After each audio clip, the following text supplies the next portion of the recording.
guys, welcome back to my channel, Enneagram and Coaching. I'm Hillary, your certified Enneagram coach, and today we are going to be going over the type 3's wings.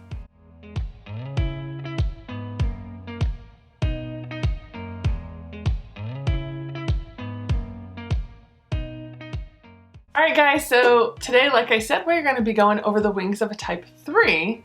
I've already covered the type 9, 8, 7, 6, 5, and 4. I will link those down below if you want to watch those videos on the wings, but today we are going to go over the type 3's wings. Alright, so first off, let's kind of get into what are the wings? What are wings? I know a lot of people don't even know what a wing is, and so I want to start with, if you are type 3, that would be called your dominant type. It's the type you most relate to.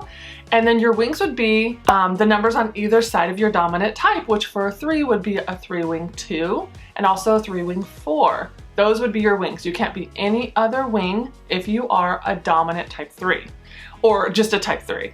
The dominant just means like that's your number. That's the core fears and the core desires that you most relate to.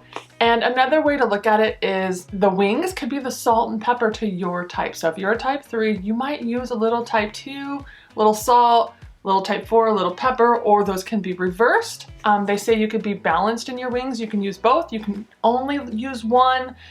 Maybe you don't even use either. That's okay too. But yeah, they're just the salt and pepper. They're the flavoring of your type. Okay guys, so you might be wondering, well, what is a type 3? Well, they're known as the performer, they're known as the achiever. They usually are highly ambitious, competent, driven for success, self-assured, and energetic. Those are some of the words that come up when I think of a type 3. The basic fear or the core fear of a type 3, this is where you would know, am I a type 3? It's this basic fear and the basic desire, if those align with kind of like what's in your heart, what do you really relate to? Will it be that basic fear and basic desire? And the basic fear of a type 3 is failing, being worthless, exposed, failing to achieve success, and then also being thought worthless. And so those are those basic fears of the type 3. Now, on the flip side, the basic desire of a type 3 is being successful, being admired, having the respect of others, and being having some worth. And so those are those basic fears and basic desires of the type 3. Okay, so let's move on to the wings. Let's start, like I said earlier, you have the 3 with a 2-wing and the 3 with a 4-wing. Those are your only wings. And so let's start with the 3 with a 2-wing, which is called the star. So they've got great people skills. They're charming. They're usually the more popular one. They enjoy the spotlight. They enjoy the attention. And depending on how strong that 2-wing is, how much flavoring it's bringing to the 3, they will have a strong degree of warmth and positive feelings for people. So that 2 kind of brings that to the 3. And this one also performs to earn the admiration of others. And then also the last thing I could think of is that 2-wing, it actually can make them a little more sensitive and compassionate. And so that's that 3 with a 2-wing. Let's go into what does a 3 with a 2-wing look like when struggling?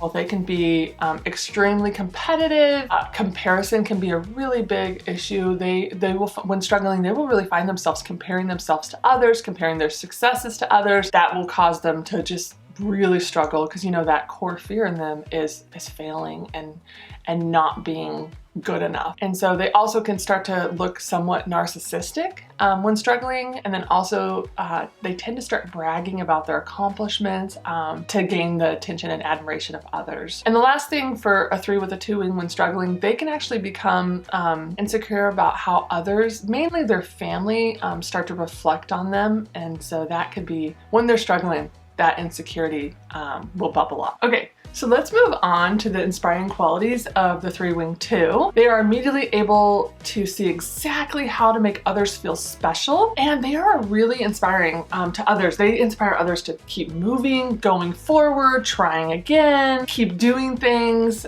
They could be that inspiring voice to other people to kind of like help other people, you know, go after success and gain success. And so that 3-wing 2, man, they really can help others see that success is possible. When they're just, you know, really healthy, living in that good place, they literally will try and help others succeed. And then also, they're really, really good at cheering people up when they are down. And so those are some of those inspiring qualities of the 3-wing 2. So let's move on to the 3-wing 4, which they are called the professional. This one can actually be more quiet, subdued, and even rather private. This one will focus more on achieving recognition through work and professional status, and they actually are more vulnerable and sensitive than the 3-wing 2. They have more potential on gaining self-knowledge and developing their emotions a little bit more than the 3-wing 2. And they rely more on their intelligence and skills rather than their physical appearance. So the 3-wing 4, they're way more on that like intelligence, you know, their skills spectrum, versus the 3-wing 2, they can actually rely a little bit more on their appearance and their charmingness. And then lastly, the 3-wing 4 can be a little more romantic. And so those are the, you know, qualities of the 3-wing 4. Okay, so let's move on to the 3-wing 4 when they're struggling. What does that look like? They're even more afraid of failing when struggling.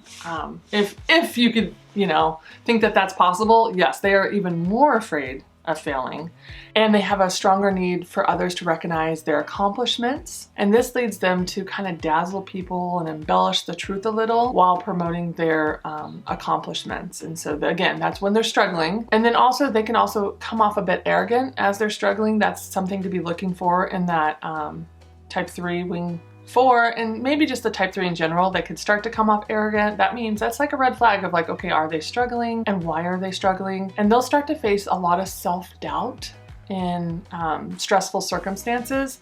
Man, that doubt will creep up in them. And so let's move on to the inspiring qualities, because you know I'd rather camp out there than the struggling, but they're all important in understanding ourselves. So let's move on. This inspiring quality of that type 3-wing 4, they are able to master their craft, master their skill with a lot of introspection and creativity. And they get that from the 4. So they're extremely positive. It's one of those inspiring qualities. They're so hardworking. They're able to really connect with those around them, and they're able to recognize a lot of personal growth areas and work on that. And so they want to achieve, they want to grow, they want to work on themselves. They are always striving to improve. And my example is my son. He literally bought posters that will inspire him in growth areas in his life to put in his room, because he said he wanted, you know, positive, good things to look at that will help him to improve. And so I think that is definitely an inspiring quality of that 3, and this one just happens to be the 3-wing 4. But yeah, so those are those inspiring qualities. And I kind of want to go over like the life lesson for the 3, and what that is especially if you are a 3, is to reclaim the truth that love comes to you because of who you are, not what you do. And so if you can just grasp that alone, so much growth will happen. Because in the end, if you're a type 3, you go after love thinking it's what you do, but the opposite is true. You are loved for who you are, not what you do. And so that's just that life lesson that I feel like is super important for a type 3 to hear. Ultimately, they are trying to achieve love just like the rest of us, but to them, they think it's by what they do. And so they just need to know it's not, it's by who they are. Okay, so that's all I have for the type 3 wings video today. If you are a type 3, leave me a comment in the section below, in the comment box below. You know, which wing did you most relate to? Were you balanced? Did you think either one, you know, influenced your type? Yeah, let me know. I love hearing from you guys. And just remember, it's the salt and pepper of your type. It's not, you know, anything more than just a flavoring to your dominant type. Okay guys, so well, I hope this has helped you. Leave me any comments like I said below. Don't forget to subscribe. We passed 1,000 guys. I don't know if you have been following me, you know I've been like, oh my gosh, we're almost at 1,000. Well, we passed it. All the thanks goes to you guys. And so let's keep growing. Let's keep, you know, using this channel to help others. And so if you can push the subscribe button, I'd so appreciate it. And hit the like button. Apparently, those two go hand in hand. And so I really appreciate it. I really appreciate you guys. And thank you so much for watching and just everything. So until next time, bye guys. Let's do this. Hillary, you're certified Enneagram. Really? All right, so you might be wondering, what is a type 3? Well, they are called Luke. Awesome, love it.